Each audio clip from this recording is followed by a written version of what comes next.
A gente vai dar continuidade à nossa série de mensagens, a Igreja em Movimento, onde nós estamos já há alguns meses refletindo acerca do livro, do texto, do livro sagrado, obrigado, Lucas, de Atos dos Apóstolos. E hoje a gente começa um novo capítulo, capítulo 12. Eu convido você a abrir a sua Bíblia em Atos dos Apóstolos, capítulo 12, a partir do versículo 1 até o versículo 5. Atos dos Apóstolos, capítulo 12, do versículo 1 ao versículo 5. A gente vai ler, a gente vai refletir nessa noite até o versículo 24.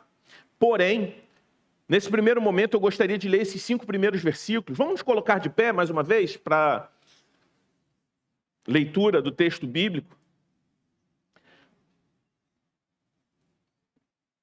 A palavra de Deus diz assim: por aquele tempo, o rei Herodes mandou prender alguns da igreja para os maltratar.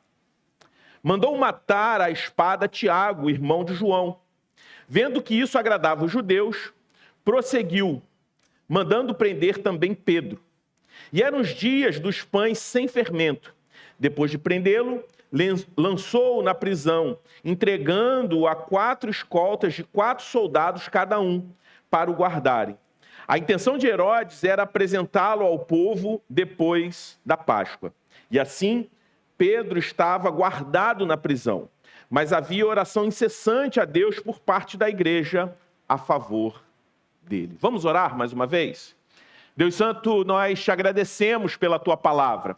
Obrigado, Senhor Deus, porque ela alimenta o nosso coração, a nossa alma. Nós te agradecemos porque o Senhor fala com a tua igreja através das tuas sagradas escrituras. E eu te peço que o Senhor abra nossos corações e mente para que nós possamos ouvir a tua voz através da tua palavra, porque cremos que a Bíblia ela é a tua palavra, e se ela é a tua palavra, quando ela é lida, quando ela é pregada, é o Senhor falando com a tua igreja. Que esse momento seja um momento de reverência, onde nós entendemos que o Senhor está falando conosco. Seja um momento, Senhor Deus, de edificação, que o Senhor possa nos confrontar e nos confortar com a sua palavra. Que o Senhor retire de nós qualquer distração, qualquer coisa que venha roubar a nossa atenção daquilo que é mais importante no dia do Senhor, que é ouvir a tua voz, que é ouvir, Senhor Deus, a tua palavra e ser instruído por ela. Essa é a nossa oração no nome de Jesus Cristo. Amém. Você pode se assentar?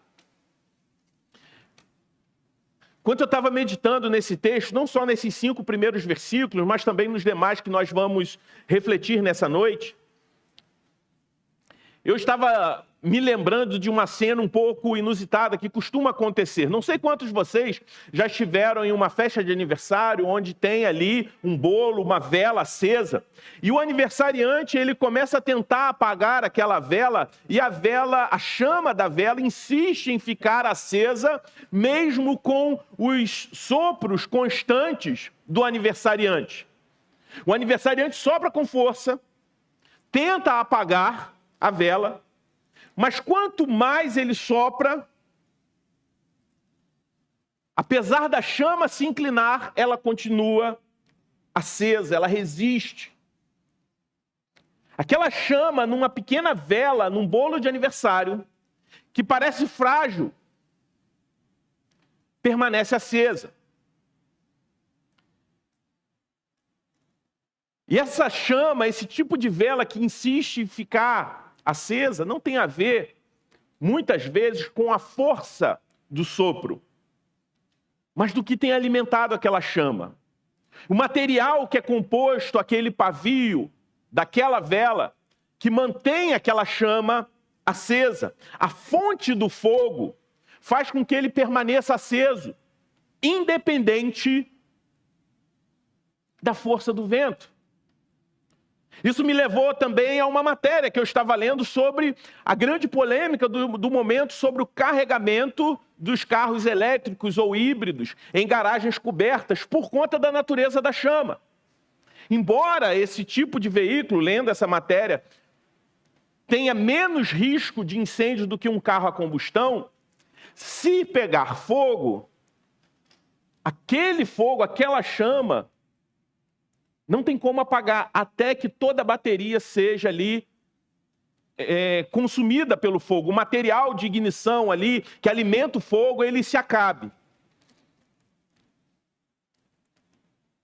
E essas duas imagens, tanto daquela vela de uma festinha de aniversário que insiste em ficar acesa apesar do sopro, e o fogo causado por uma bateria, me remete a esse texto sobre a igreja de Cristo sendo perseguida. Que o vento da perseguição, que o combate à chama, não é capaz de apagar a chama. O vento da perseguição nunca apaga a luz da presença de Deus na igreja. E a insistência da chama, desse fogo permanecer aceso, revela de onde vem a força desse fogo. O capítulo 12 de Atos nos remete a essa cena de uma chama que insiste em ficar acesa. Enquanto o evangelho se expande poderosamente ali em Antioquia, onde a graça se manifesta por meio da generosidade, como nós vimos na semana passada, a igreja de Antioquia, ela envia recursos de forma generosa para a igreja em Jerusalém. Essa igreja ela é perseguida lá em Jerusalém. A perseguição é como um sopro de fúria para a chama do evangelho naquela igreja. E é interessante que Lucas, autor do livro de Atos, ele nos mostra dois cenários, dois palcos contrastantes aqui. Em Antioquia, uma igreja que cresce e envia. E em Jerusalém, uma igreja que sofre e resiste. Mas em ambos os cenários, em ambos os palcos, Deus continua no controle. E esse capítulo, o capítulo 12, é um lembrete que Deus governa sobre tudo. Inclusive, sobre aqueles que pensam que estão no comando das coisas. O Herodes aqui do texto é Herodes Agripa I, neto de Herodes o Grande. O Herodes aqui em questão, ele assume o trono da Judéia com o apoio de Roma. E ele está aqui agindo a partir do desejo de agradar líderes judeus, de se tornar popular. Segundo o historiador Flávio Joséfo, Herodes, ele usava a religião como instrumento político. Alguém que gostava de posar como piedoso, mas na verdade governava com crueldade. Era um homem que vestia a máscara da fé, mas que tinha o coração dominado completamente pela vaidade. E é nesse ambiente que ele decide prender e executar alguns líderes da igreja. A morte de Tiago, irmão de João, ela é rápida, ela é brutal, e nós vamos ver isso no texto. Uma morte sem julgamento, sem defesa. E Herodes, vendo que isso agradava ao povo, Herodes manda também prender Pedro. O objetivo daquele homem era claro: intimidar a igreja, calar a fé, apagar a chama do evangelho. Só que aqui nós vemos que a chama do evangelho é como a chama de uma bateria de lítio. Ninguém consegue apagar. Ninguém consegue apagar aquilo que Deus acendeu. E é interessante que o capítulo 12 de Atos, ele funciona como uma ponte literária e também teológica. Ele encerra a fase de Pedro, do apóstolo Pedro em Jerusalém, e prepara o início da fase do apóstolo Pedro para as nações. Antes de Deus expandir a missão, O Senhor, ele mostra que nenhum poder humano tem o poder, nenhum poder humano pode deter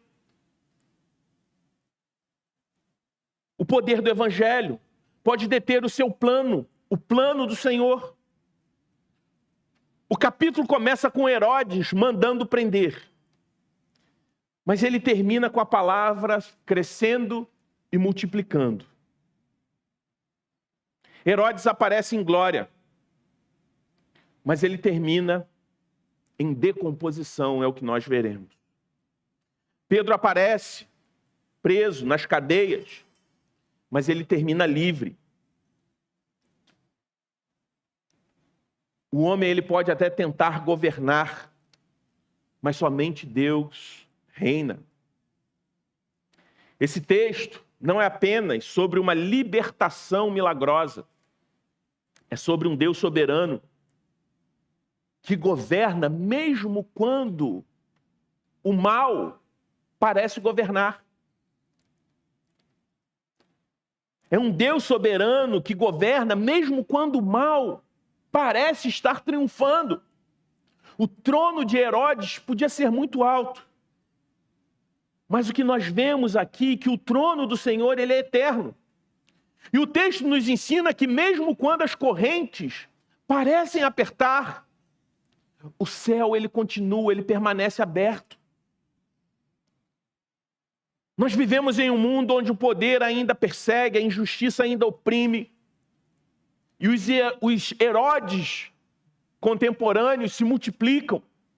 Mas esse texto nos lembra que nenhum poder, seja ele político, espiritual, nenhum desses poderes terrenos é capaz de frustrar os planos do Senhor.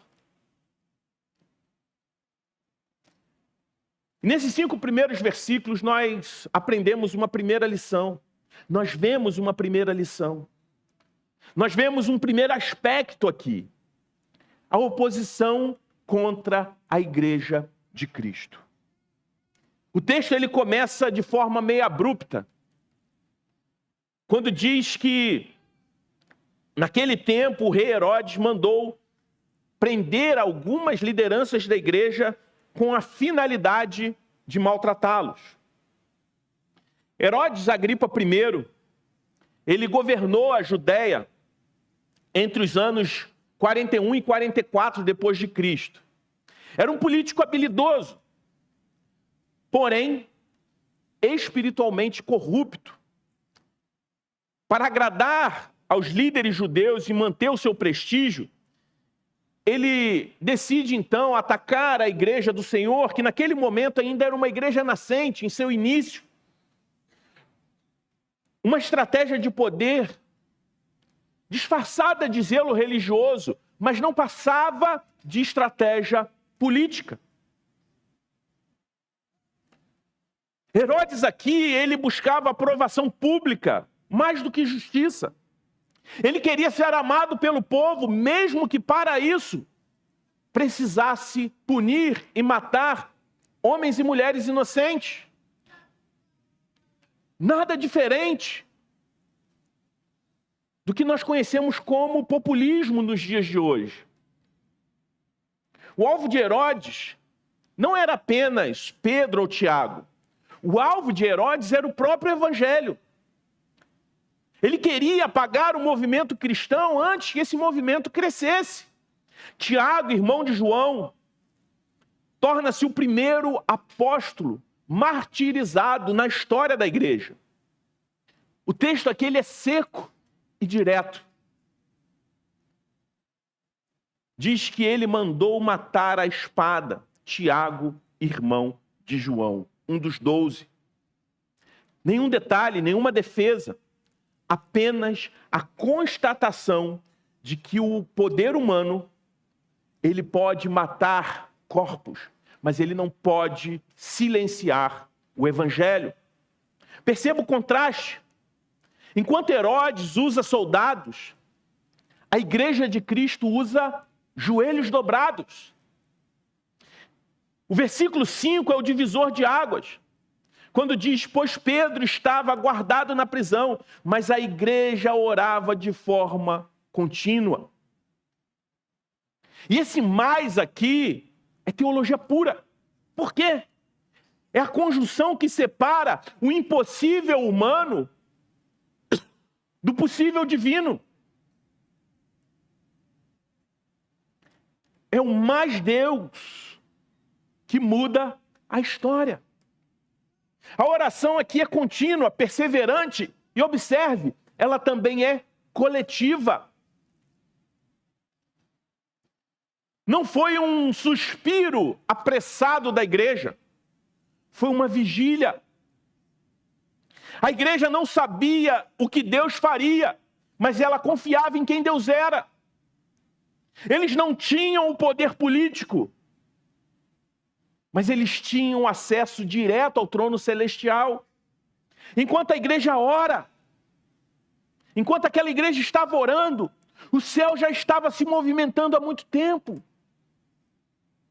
Pedro estava guardado por 4 grupos de soldados. Ele estava acorrentado a outros 2. Ele estava trancado em portas reforçadas. Ele estava em uma prisão de segurança máxima, humanamente impossível de escapar. Mas é justamente nesse cenário que Deus age para mostrar que nenhum cadeado humano resiste à chave divina.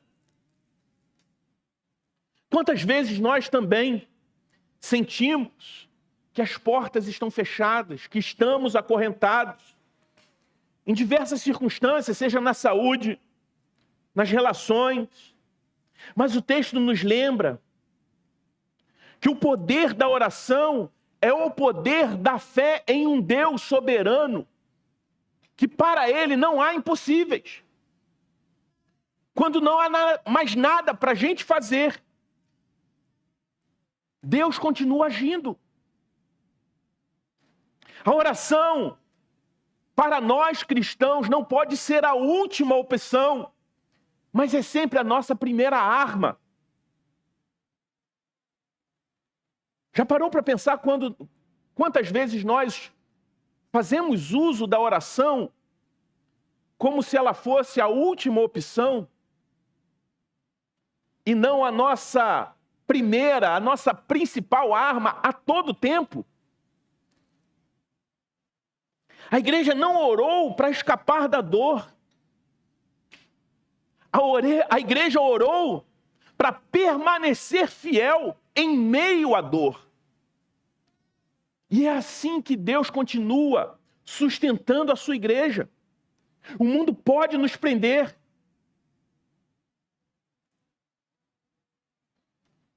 O mundo pode tentar nos prender de várias formas, mas não pode prender o que Deus faz, prender o Deus que responde à oração.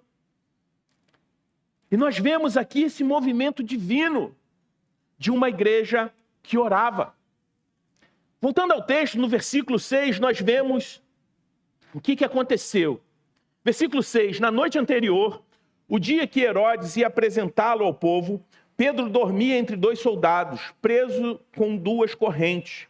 Sentinelas, junto à porta, guardavam a prisão.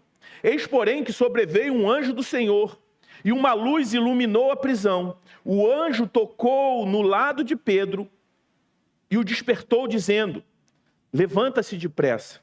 Então as correntes caíram das mãos dele. E o anjo continuou: coloque o cinto e calce as sandálias. E ele assim o fez. O anjo lhe disse mais: põe a capa e siga-me. Então, saindo, Pedro o seguia. Não sabendo que era real o que estava sendo feito pelo anjo, ele pensava que era uma visão. Depois de terem passado a primeira e a segunda sentinela, chegaram ao portão de ferro que dava para a cidade, o qual se abriu automaticamente. E saindo, enveredaram por uma rua, e logo adiante o anjo se afastou dele. Então Pedro, caindo em si, disse: agora sei que de fato o Senhor enviou o seu anjo e me livrou da mão de Herodes e toda a expectativa do povo judeu. Ao se dar conta disso, Pedro resolveu ir à casa de Maria, mãe de João, também chamado Marcos, onde muitas pessoas estavam congregadas e oravam. Quando ele bateu à porta da frente, uma empregada chamada Rode foi ver quem era. Reconhecendo a voz de Pedro, ficou tão alegre que nem o fez entrar, mas voltou correndo para anunciar que Pedro estava à porta.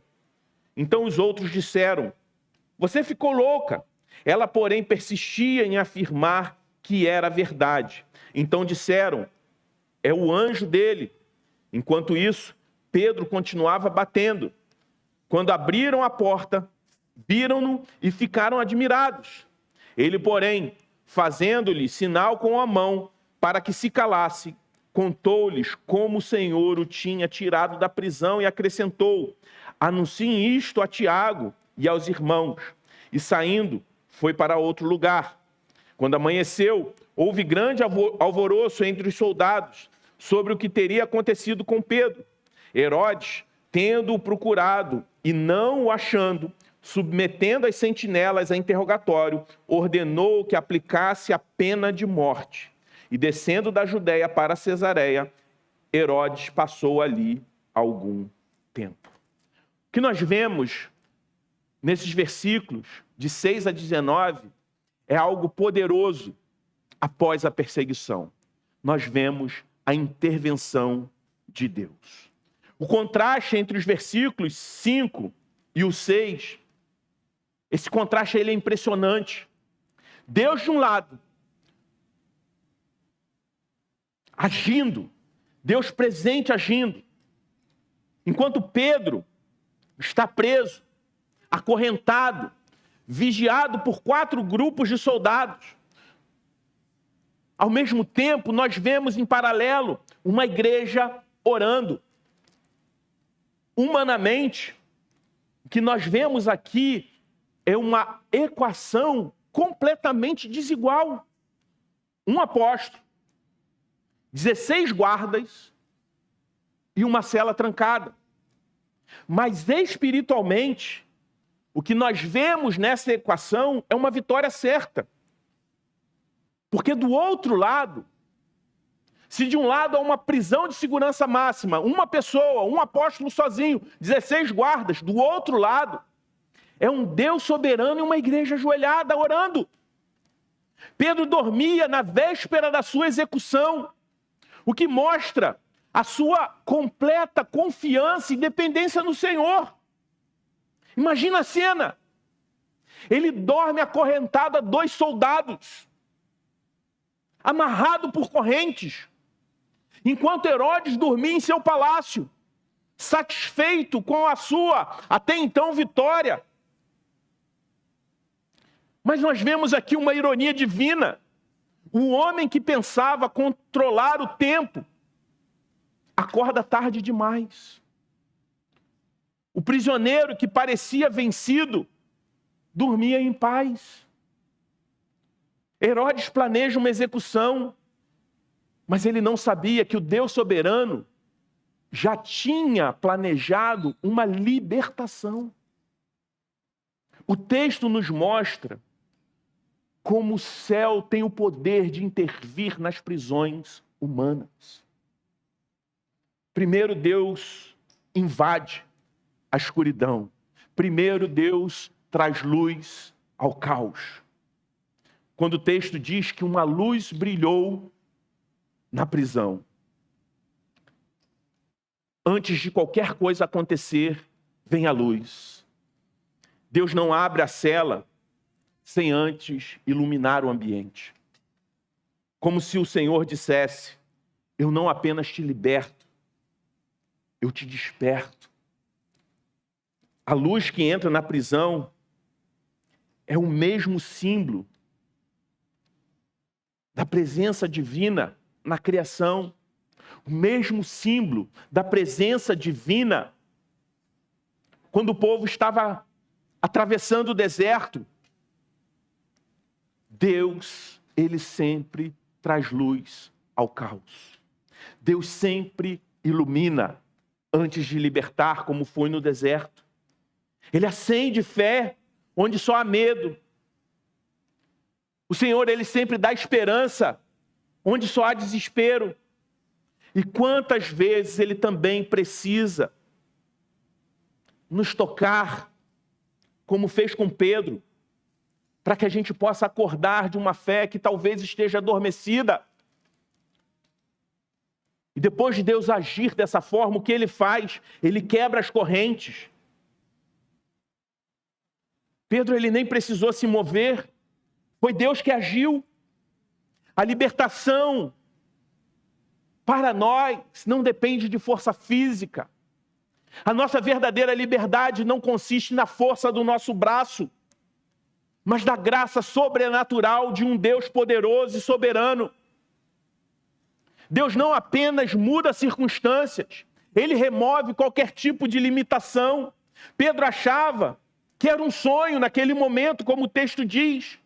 Até então ele achava que estava sonhando, mas depois ele percebe que de fato ele estava livre. E é impressionante que a gente vê o que acontece depois. As portas abriram automaticamente. Naquela época não existia porta de shopping. A porta abria automaticamente. Mas Deus fez com que isso acontecesse. O que antes era vigiado por soldados, agora é aberto sem nenhum tipo de esforço humano. Enquanto Herodes organizava os exércitos, Deus, ele movia portas com um estalar de dedos. É assim que Deus age comigo e com você. Ele não pede nossa permissão para nos libertar. Ele não precisa das chaves da prisão, porque Ele é a própria chave. Quando a graça de Deus inunda, as portas se abrem automaticamente. O que antes parecia impossível se torna real. Assim acontece com as nossas prisões. Por vezes vivemos cenários de prisões que parecem ser impossíveis.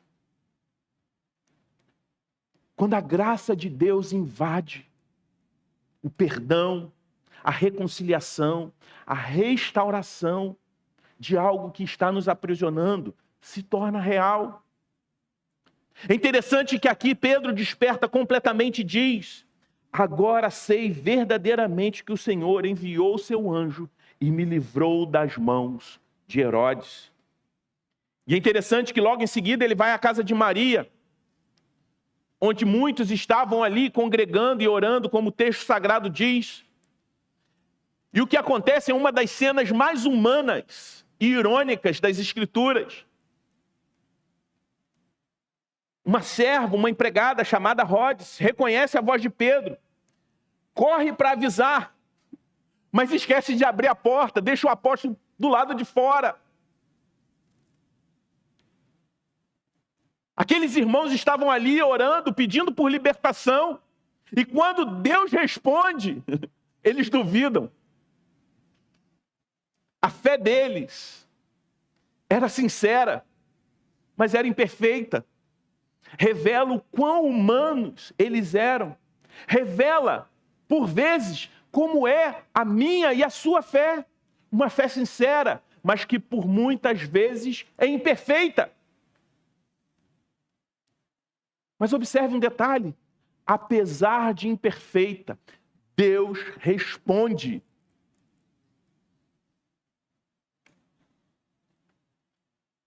Tony Merida, comentando esse texto, pastor Tony Merida, ele diz o seguinte: Deus não responde a oração porque ela é perfeita, mas Ele responde a oração porque Deus é gracioso.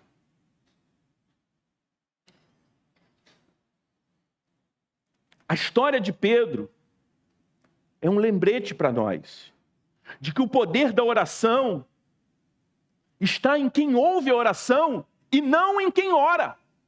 Já percebeu quantas vezes nós mudamos essa ordem e achamos que o poder está na nossa oração? O poder está em nós quando oramos, mas o poder da oração está em quem ouve a oração. Isso não deve ser um incentivo ao não orar, mas em orar mais, em confiar mais em Deus. Porque a nossa fé, ela deve ser sincera, mas ela é imperfeita. E graças a Deus por isso, porque o poder da oração não está em quem ora, mas naquele que ouve as nossas orações. Por vezes nós agimos como aquela igreja reunida ali na casa de Maria, orando por milagres. Mas a gente acaba agindo como se aquele milagre que nós tanto oramos fosse impossível para Deus. Oramos pedindo libertações, mas mantemos a porta trancada, assim como Rod fez com o apóstolo Pedro. Mas saiba, uma fé vacilante, se direcionada de forma correta, ainda é fé. Uma fé vacilante ao Deus poderoso, uma fé, mesmo que vacilante, mas uma fé verdadeira, genuína, no único e verdadeiro Deus, ainda é fé. E Deus, em sua graça, honra até os nossos clamores imperfeitos. O Evangelho é para gente que ora, mesmo sem saber direito como orar, mas ainda assim persevera na oração. É interessante porque nesse momento, Herodes ele se preparava para exibir o apóstolo Pedro como um troféu. Só que o que Deus faz? Deus exibe o apóstolo Pedro como uma testemunha fiel. O soldado que vigiava dorme, o apóstolo acorda, o palácio é silencioso, mas a casa de oração estava viva. O poder humano desmorona, mas o poder de Deus triunfa. É sobre isso que nós vemos nesse texto. Tudo isso que acontece através do poder de Deus. O Deus que levanta exércitos.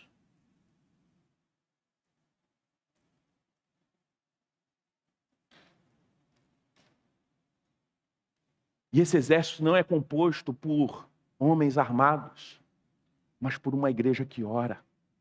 Um Deus que não precisa levantar exércitos como o exército de Herodes, mas um Deus que levanta uma igreja que estava de joelhos.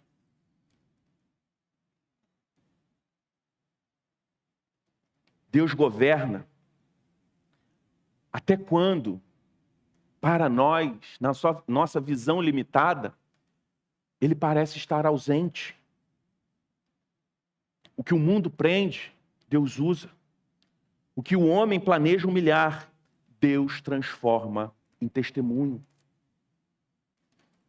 Voltando ao texto, versículo 20 ao 23, nós lemos o seguinte: havia uma séria divergência entre Herodes e os moradores de Tiro e de Sidom.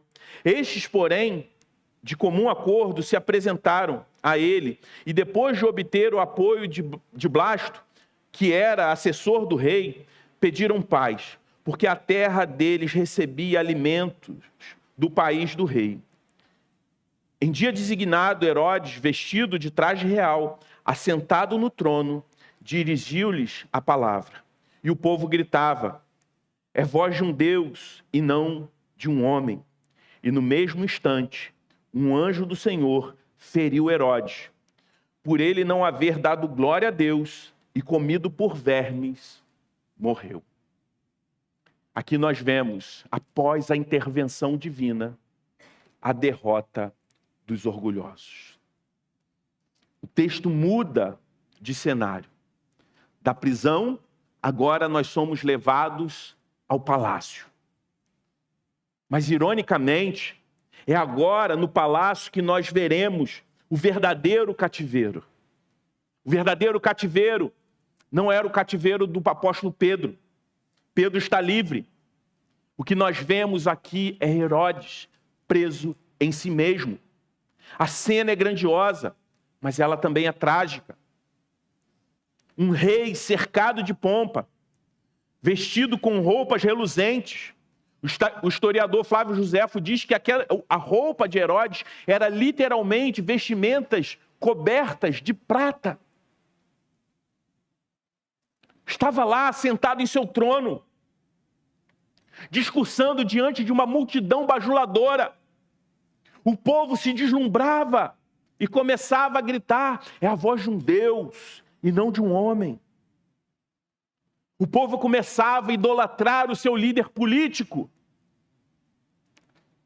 E ao invés de Herodes corrigir o povo, o que ele faz? Ele saboreia o elogio. Nesse momento, Herodes alcança o auge do poder político. Ele não era simplesmente apoiado ou até mesmo admirado pelo povo que ele governava. Ele começa a ser adorado, idolatrado. Mas, simultaneamente, ele estava no ponto mais baixo da sua alma. Porque ele ousou receber uma glória que não era dele. Porque Deus não divide a sua glória com ninguém. Todas as vezes que tentamos colocar alguém no lugar de Deus, Deus destrona essa pessoa e corrige a idolatria no meio do povo também. O mesmo homem que matou Tiago, que prendeu Pedro, agora tenta roubar a glória de Deus. Só que a glória é território exclusivo do Senhor. Ninguém pode subir ao trono de Deus e permanecer lá. Ninguém pode subir ao trono de Deus sem cair, independente do tipo de poder. Sejam aqueles que ocupam um poder político, ou até mesmo no contexto eclesiástico, líderes religiosos que tentam trazer a glória que é de Deus para si. Todos esses, em algum momento, vão cair. Herodes estava sentado no seu trono. Ele achava estar seguro, mas não estava. Ele fala, mas não governa. A glória de Herodes durou segundos naquele momento. No mesmo instante, o texto diz que um anjo do Senhor o feriu. O mesmo Deus que enviou um anjo para libertar Pedro, agora envia um anjo para julgar Herodes. O mesmo poder que abre cadeias também julga aqueles que tentam usurpar algo que é do Senhor. Deus não muda.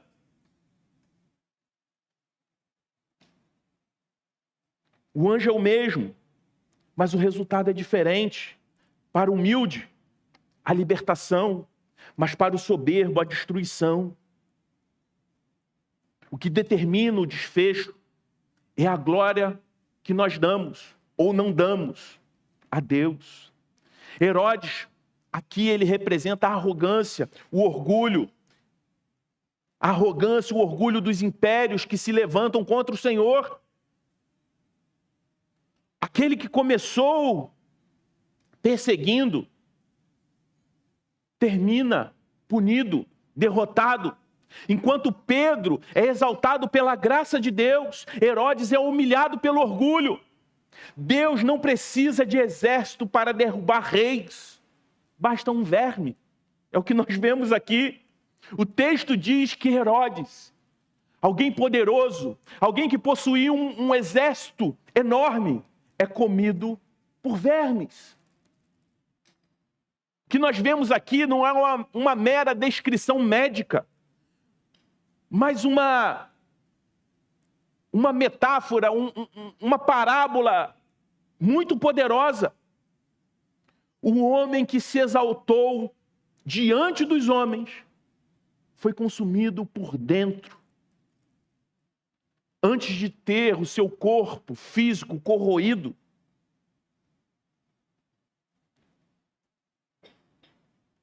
A sua alma já estava corroída pelo orgulho.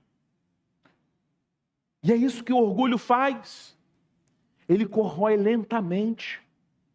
Ele nos convence de que nós somos autossuficientes, de que tudo gira em nosso redor. É um câncer espiritual. O orgulho é uma espécie de câncer espiritual que nos mata silenciosamente, mesmo que o mundo ao nosso redor esteja nos aplaudindo. Herodes morreu por dentro. Ele morre de dentro para fora. Isso não é uma exclusividade de Herodes, mas é o que acontece com todo homem e mulher que vive para a sua própria glória. Deus não divide sua glória, porque sua glória é o bem maior do universo. O Deus que nós cremos e servimos não é um ser carente de adoração, é o Criador zeloso que sabe que toda a glória dada a outro leva sempre à destruição. A idolatria não destrói apenas o que nós adoramos, destrói quem adora. Observe o contraste. Herodes se veste de prata, mas aquele seu brilho dura pouco. Pedro, vestido por correntes, sai da prisão refletindo a luz do Senhor. Herodes é a imagem do homem que quer ser um Deus. Pedro é a imagem do homem que sabe que não é Deus e serve a Deus. Um se exalta e cai. O outro se humilha e é exaltado. Essa é a inversão do Evangelho. O trono de Deus, ele só é acessível de joelhos. Herodes morreu aplaudido por aqueles que o idolatravam. Mas o apóstolo Pedro viveu de joelhos. Herodes buscou glória, mas perdeu a sua alma.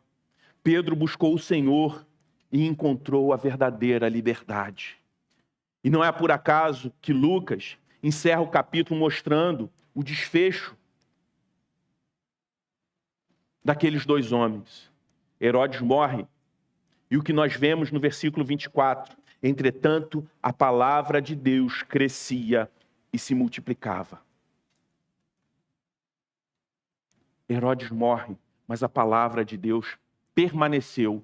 E não somente permaneceu, ela cresceu e se multiplicou. Herodes é esquecido. Eu tive que explicar quem era. Mas a palavra de Deus floresce. Todo trono humano, em algum dia, ele vai desmoronar. Toda autoridade terrena que tenta trazer para si uma glória que não lhe pertence, que usa do poder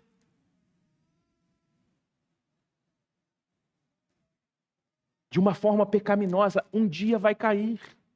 Até mesmo aqueles tronos que permanecem por anos e parecem indestrutíveis. Talvez você olhe, por exemplo, para a Coreia do Norte e não veja humanamente uma solução. Um dia aquele trono vai cair.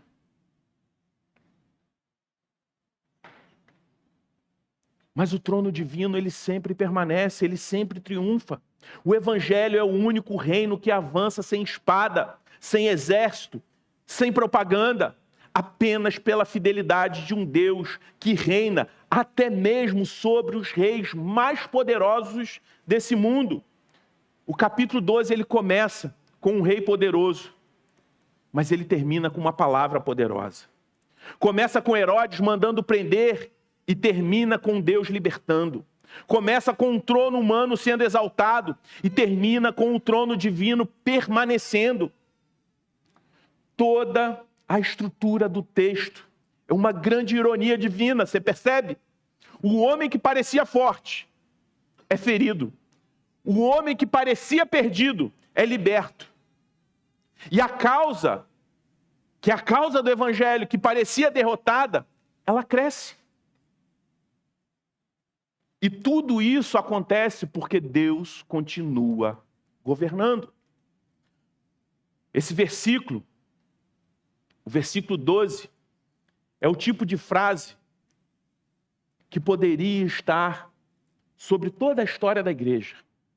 Impérios caem, regimes mudam, perseguições se multiplicam e ainda assim a palavra de Deus continua crescendo. Faraó caiu, Nabucodonosor caiu, César caiu, Herodes caiu e todos os Herodes modernos um dia também hão de cair. Mas o evangelho continua avançando, porque o trono de Deus ele nunca cai.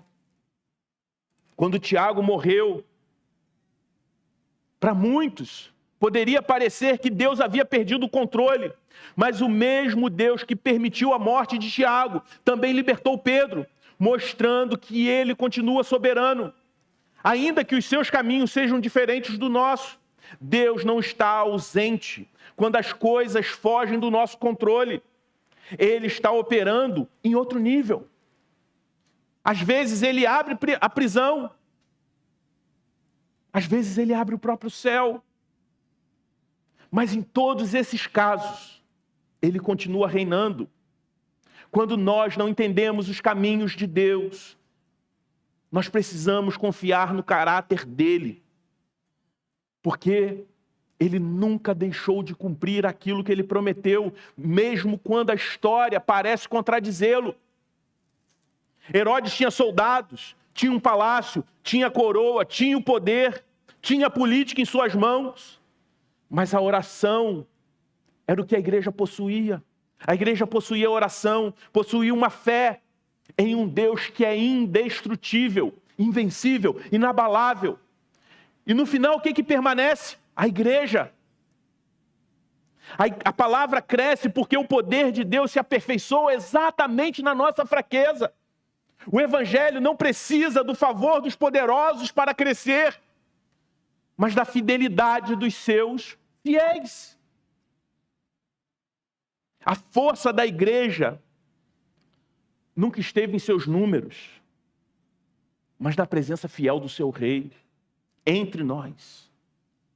Quando tudo parece instável, quando a cultura se volta contra a fé, quando o poder político é usado para intimidar ou para dominar a igreja, Atos 12 nos lembra, a chama da igreja não se apaga, porque o que alimenta essa chama vem do próprio Deus.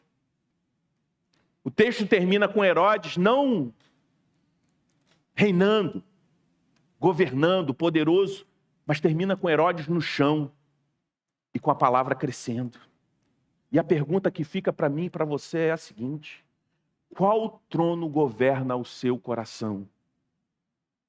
Porque existem muitos Herodes nos dias de hoje. Existem muitos Herodes também dentro de nós. Orgulho, autossuficiência, desejo de controle. Mas o Evangelho nos convida a descer desses tronos. Descer do trono do nosso coração para que Cristo se assente nesse trono e nos governe. Enquanto tentamos ser senhores, enquanto nós tentamos ser senhores da nossa própria vida, o que na verdade nós somos é escravos. Escravos do eu, do pecado. Mas quando nós nos rendemos ao Senhor, nós encontramos a verdadeira liberdade. Quando nós somos escravos de Cristo, aí nós somos verdadeiramente livres. A vitória da igreja não é fruto de estratégias, como muitos tentam vender. A vitória da igreja é fruto da soberania de um Deus todo-poderoso. A mão que livrou Pedro feriu Herodes. A mão que livrou um e feriu o outro é a mesma que nos sustenta hoje. O mesmo Deus que libertou Pedro ainda abre portas, ainda humilha orgulhosos e ainda faz com que sua palavra cresça e se multiplique. Atos 12 não é apenas uma história antiga, é o lembrete eterno de que Deus continua governando através do seu povo. Que Deus continua libertando, que Deus continua vencendo através da sua igreja. Não há prisão que ele não possa abrir, não há trono que ele não possa derrubar. E no final, quando todos os reis passarem, só um rei permanecerá. E esse rei se chama Jesus Cristo, o nosso Senhor, o nosso Salvador. Amém? Vamos nos colocar de pé e vamos orar. Deus Santo, nós te agradecemos, porque o Senhor reina, o Senhor governa, o Senhor nos dirige, é o Senhor que luta por nós, é o Senhor que vence as nossas batalhas. Nos ensina, Senhor Deus, a sermos fiéis. Nos ensina, Senhor Deus, cada vez mais que a verdadeira batalha nossa, ela se dá com os joelhos no chão. Nós não precisamos de governos, nós não precisamos de exércitos, porque nós temos o Rei dos Reis, o Senhor dos Exércitos, que luta por nós, que vence por nós.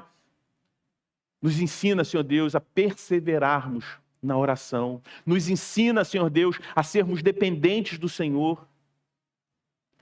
Nos ajude, Senhor Deus, a destronar tudo aquilo que tenta governar a nossa vida, para que Cristo governe.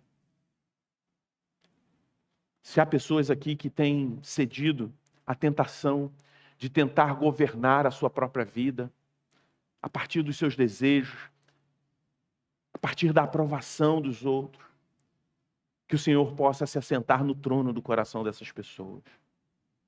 Se há pessoas que têm lutado com a força do seu próprio braço, que eles possam confiar em Cristo que venceu por nós. Que o Senhor possa aplicar a Tua palavra em nossos corações, que possamos ser achados fiéis, como aquela igreja, que mesmo tendo uma fé vacilante, confiava no Senhor. Que possamos confiar no Senhor em todo o tempo. E não na nossa habilidade, não nos governos desse mundo, mas no Deus que governa sobre todos os reis, sobre todas as coisas. Essa é a nossa oração no nome de Jesus. Amém. Amém.